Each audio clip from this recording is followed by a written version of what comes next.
you'll be making decisions in all these areas of the business. And we're showing you here a snapshot of the banner screen. You'll be making product development and management decisions, underwriting decisions, production decisions, training and time blocking of both carrier staff and production staff time. And your mission and the most that you develop in the class will guide you as you make your decisions. I should point out, too, that you will be running the 101 version of the software from the pre-reading, which is the simple conglomerate of a carrier and an agency network. And let me go ahead now and give you a tour through the actual simulation. Here's the banner screen or opening screen to the Insurance Challenge. Now, from this screen, you can navigate to the various parts of the business and make decisions, for instance, product development and management, underwriting, or access additional information to inform your decision making. So we've laid out the key parts of the business as these discrete shapes within this value chain represented in the banner screen. So you can, again, analyze customers, and I'll show you some more details in a minute. You can analyze customers' needs and wants by clicking on this shape. You can then translate your understanding of those needs and wants to develop products or adjust and modify existing insurance products. You can make underwriting decisions. There's some corporate support information that we give you, as well as the ability to make some investment decisions on your investment portfolio. And then over here we have customer service and claims and a series of decisions, if I were to click on the shape, that I could make in customer service and claims. And as well, we do have agency decisions, the production side of this conglomerate that you're running, agency production and sales. And then the two end shapes, if you will, carrier performance and agency performance, are where we present you with income statement, balance sheet, product contribution information, so you can see how your decisions are playing out. One of the first and most strategic questions that you need to ask is what customer segments you want to compete in. And customer segments, as we discussed, differ in needs and wants, price sensitivities, etc. And one way to consider these is in a position map, as we've outlined here from the simulation, that plots value added desired by the various customer segments plotted against their price sensitivity. And this can help you, using a map like this, can help you think about the relative differences between segments as you pick and choose the ones that your company will target.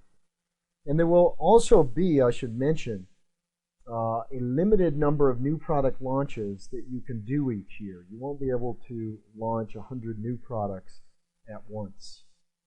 The customer analysis screen in the simulation describes the customer segments. If I click on this shape, customer analysis, describes the needs and wants, let's say within personal lines, of low income, middle income, high income customer segments in terms of their relative needs and wants or sensitivities to price, to coverage, claims, etc. And you can see that these segments differ in their needs and wants or sensitivities to these aspects of your products. You can use this screen then to quickly get an understanding of which segments you might want to focus on. And this is informational. You're not making decisions on this screen, but rather gathering information to inform the decisions that you'll make in product management and pricing, etc. And I can go back to the banner screen. Here's our icon of a home. Click, and I'm back to the banner screen. So what do you think the key drivers of insurance customers' purchase decisions are? We'd like you to take a couple of minutes to do an exercise. And we would like to have you think about what does in fact drive insurance customers' decision-making process as they choose a company for their policy. And we'd like you to use the worksheet that you had printed to complete this exercise, and then also remember to bring that worksheet to class. Well, in your exercise, as you completed your worksheet, you probably have come up with a list similar to what is referred to as the 4 P's of marketing: price, product, place, which is distribution or access, and promotion, which is advertising. 4 P's of marketing. And this concept says that customers are really only going to pay a price that is less than or equal to the value that they perceive that they get from the non-price attributes of the product or the service. And it's their perception, not what you think of the value of the product attributes, but what they think of them. And a more recent study also added service and experience to the elements of the transaction and kind of took this concept a step further and says that great companies really focus on doing one of the aspects of this concept really well, not all of them. In other words, a company isn't trying to have both the best products, the highest, most innovative, highest technology products, and the lowest price. It typically doesn't work like that. Companies that are successful tend to pick and choose the elements of this of these 4 P's that they focus on. And companies that try to be all things to all people usually wind up being nothing to anybody. Great companies, remember the Tim Cook quote from Apple, make decisions about where to focus and what to ignore. On the product development and management screen, what we can do is make a series of decisions around existing products that we have in place that are selling into the marketplace. And then the white cells represent opportunities in customer segments for certain lines of business that we can get into if we want to. Then we have some products that are currently in the marketplace that we're managing on the personal side, both auto and home, and then some specialty products, one that we're currently in management liability. If you go ahead and click on one of these black cells, it will tell you actually, a dialog box will pop up, tell you when it will become available. And that becomes pretty important as you strategize about the products you want to get into, the segments that you're going after, and when they're actually going to be available to get into. And obviously this one, it says not until round 3. So you need to take that into account if that is a particular segment and product that you're interested in. If I click, I wanted to show you, I can drill down actually. If I click on one of the products that we currently have active, let's say general market, it's a commercial property product selling into the general market segment.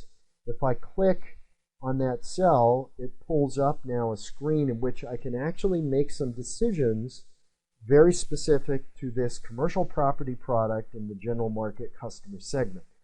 I can adjust advertising by moving the slider. I can adjust price up or down depending upon what I think the right answer is. Go ahead and raise it 5%. And then I can change my coverage that I'm offering to more conservative or more broad, again, using these sliders. When I do that, I'll want to click to update the profitability analysis or forecast for this product. If I click that, it will now reflect the numbers, the premiums, new premiums, the renew premiums, growth, a pro forma loss ratio, expense ratio combined, etc. So you get a lot of information in a pro forma or forecasted way around what the potential impact will be of our decision making. And if I close out of this, let's say I like those decisions, losing a little less money, still losing some money, but perhaps a little bit less in this product, I can close out. Now it's saved my decisions.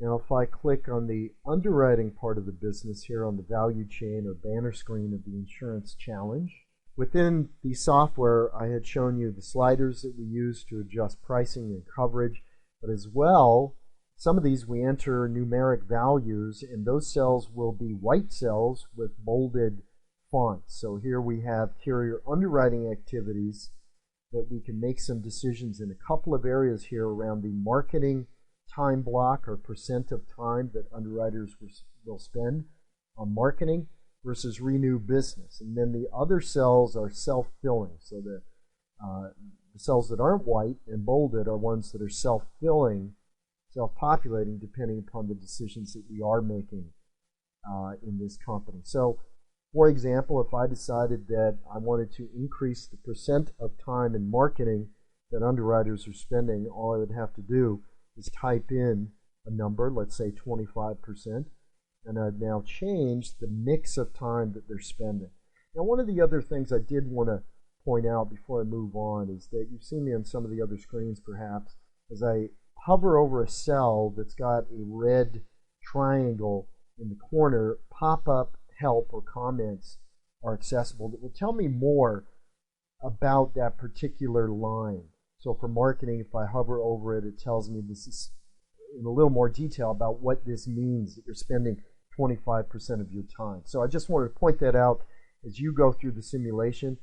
Will be available for you to ask questions of during the rounds, but also there's a lot of this pop-up help that's available to you within the simulation to augment what you've already read about in the case study guide. But to carry on, so those are that's an example of some decisions you can make in carrier underwriting.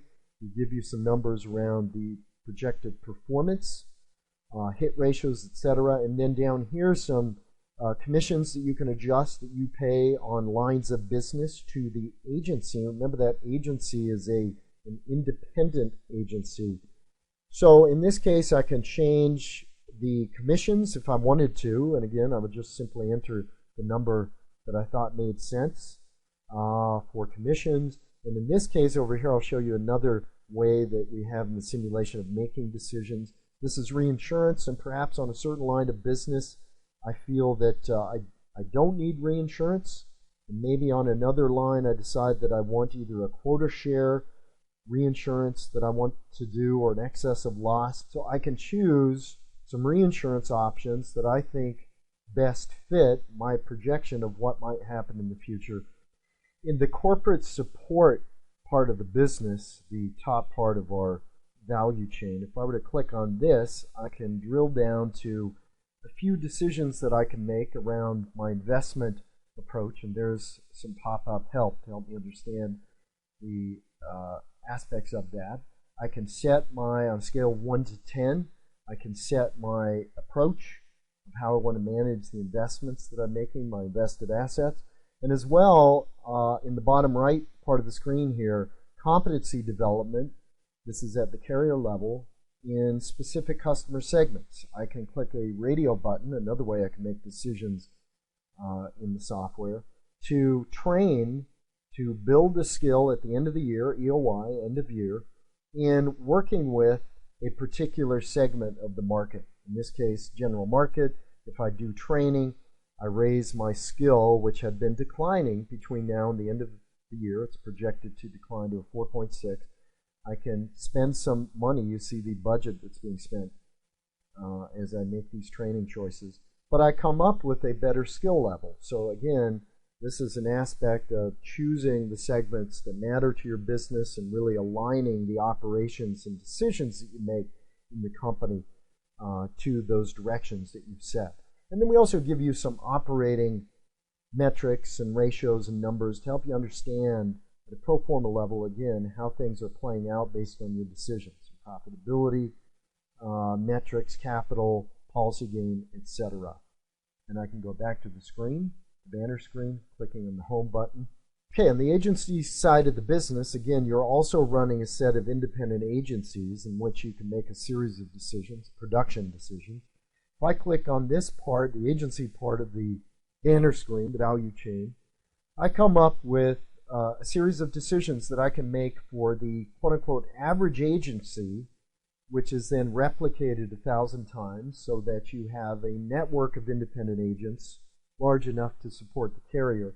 The kinds of decisions that you can make are promotion or advertising. Again, white cells bolded. I could put in a number that I think makes sense for advertising or promotion this year. I can hire and fire staff by entering the number here that I want to hire, in this case 1 or a -1 if I want to fire somebody. And I can set the commissions that the agency is paying to the producers in these cells. If I think there's an adjustment I want to make, I can do it there. And we give you some additional information about the results, projected results of those decisions.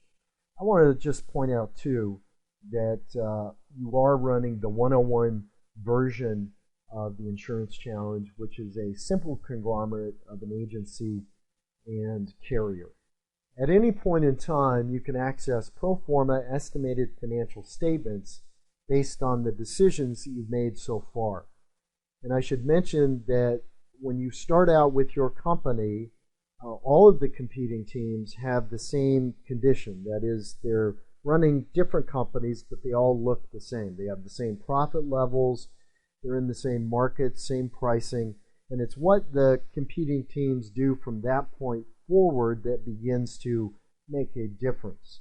And because of that, we will make available to you reports on your competitors beginning in round 2. From the banner screen, you can also at any point in time during a round access projected financial statements from the carrier side of the business and also from the agency side of the business based upon the decisions that you've made. So if I click on carrier performance, I can drill down and see a projected pro forma carrier income statement with revenues, expenses, a projected profit level. This does not yet take into account the other team's decisions, the competition, because that happens at the end of the round that we process all of the team's decisions. But it will give you a sense directionally of how your decision making is playing out. And I can also, with the buttons here on the right, click through to get more information on this button, product contribution, balance sheet, cash flow statement. Let me go back to the banner and show you at the bottom of the screen. You can also access a projected income statement for your average agency with profit, projections, revenue, etc. I think I'm going to cut off the demonstration there. There are other screens and line items that we could talk about, but I think really we'll leave that to you when you get to the live class to get deeply into running this company with your teammates.